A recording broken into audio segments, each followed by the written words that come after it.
Dans cette vidéo Maya, nous allons voir un complément d'information concernant le phénomène de gimbal lock ou verrouillage gyroscopique.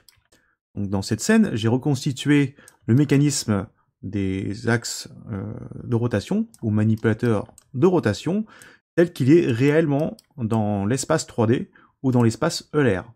Donc ce qu'il faut comprendre, c'est que lorsque vous manipulez les axes de rotation, vous êtes souvent en mode world ou en mode objet. Donc ça, c'est un arrangement pour vous afin de orienter les objets comme vous le souhaitez. Sauf que dans la réalité des choses, vous manipulez de manière transparente un système de manipulateur de rotation sous forme de gimbal. Souvenez-vous, hein, CTRL-SHIFT, clic droit, et là, donc là, on choisit le mode dans lequel on veut travailler. Donc World, Object ou Gimbal. Bon bah là, je vais me remettre en World ou en objet, on s'en fiche. Et je vous explique comment ça fonctionne. Donc là, au centre, nous avons donc le vaisseau spatial ou l'avion. L'axe X en rouge, qui va me permettre de faire des rotations sur lui-même, hein, sur son axe. Et les autres rotations ne sont pas permises, évidemment, puisque c'est un axe X pour lui-même. Ensuite, l'axe Y, l'axe vert, lui, est parent de l'axe X. Donc cet axe Y va pouvoir tourner sur lui-même et va entraîner avec lui l'axe X, l'axe en rouge. Et pour terminer, nous avons l'axe Z, l'axe bleu, qui lui va entraîner tout le monde. Donc, il tourne sur lui-même, sur l'axe X, et il entraîne l'axe Y vert et X rouge. Voilà.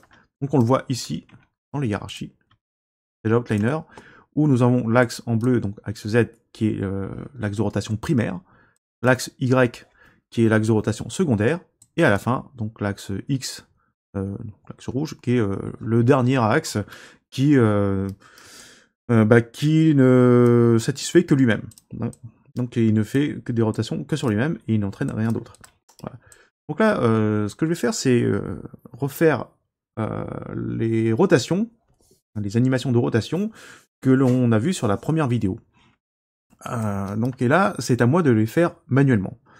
Donc là, on a l'orientation du vaisseau comme pour la première vidéo en frame 1, j'appuie sur la touche S, je passe en frame 10, là ce que je veux c'est donc orienter le vaisseau dans ce sens.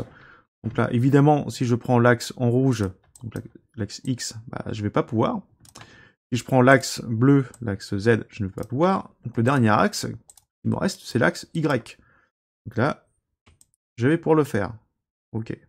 Sauf que, bah, comme vous l'avez vu, l'axe Y entraîne l'axe X, puisque l'axe X est enfant. Donc par conséquent, nous avons ce phénomène qui se produit. Et en frame 10, l'axe X rouge est aligné et superposé avec l'axe Z bleu. Et c'est là où commence la difficulté.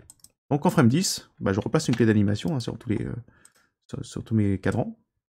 Et là, pour l'instant, ça donne la même animation que dans la première vidéo.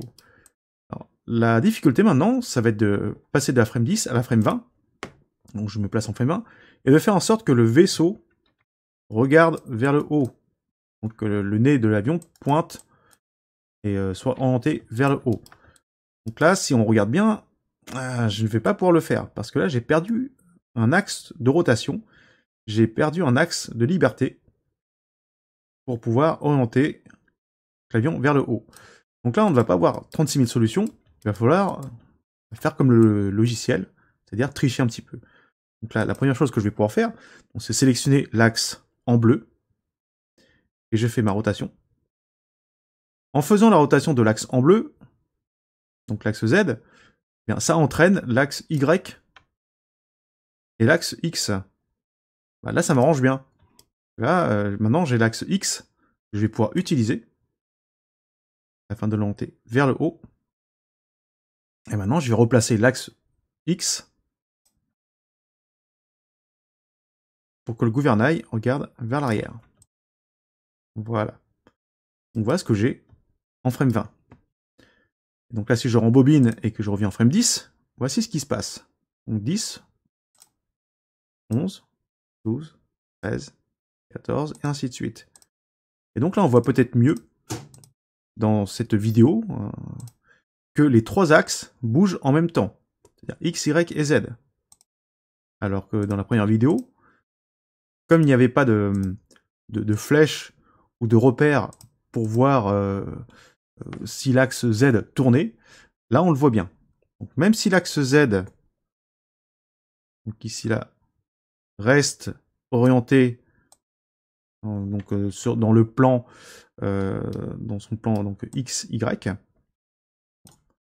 eh bien il tourne quand même. Donc il bouge.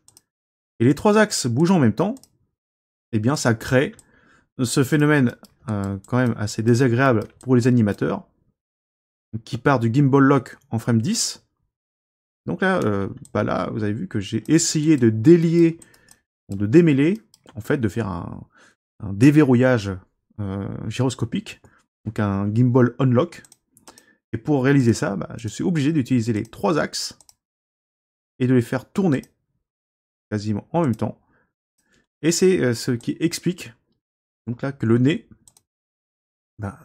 il dévie sur le côté, donc sur la droite de l'écran, et qu'ensuite il se replace correctement dans les bonnes positions. Donc n'hésitez pas à revoir la vidéo, à poser des questions là-dessus.